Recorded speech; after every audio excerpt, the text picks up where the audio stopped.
আজ বানাবো মাছের মাথা দিয়ে কুমড়ো পুঁই শাকের চচ্চড়ি। তাই প্রথমেই মাছের মাথাটাকে নুন হলুদ দিয়ে খুব ভালো করে ভেজে নিলাম। তারপর আরও একটু সর্ষের তেল ওতে অ্যাড করলাম। তাতে দিয়ে দিলাম গোটা জিরে, তেজপাতা আর শুকনো লঙ্কা, সঙ্গে পেঁয়াজ। খুব ভালো করে ভেজে নেব সবগুলো একসঙ্গে।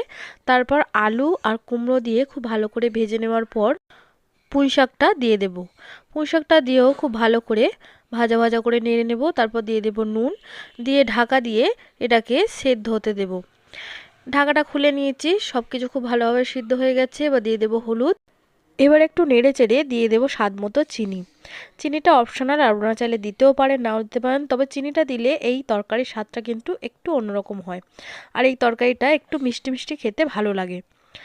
দিয়ে দিলাম অল্প একটু লঙ্কার গুঁড়ো, আর মাছের মাথাটা দিয়ে খুব ভালো করে জলটা শুকিয়ে নিলেই তৈরি হয়ে যাবে কুমড়ো পুঁই শাক দিয়ে মাছের মাথার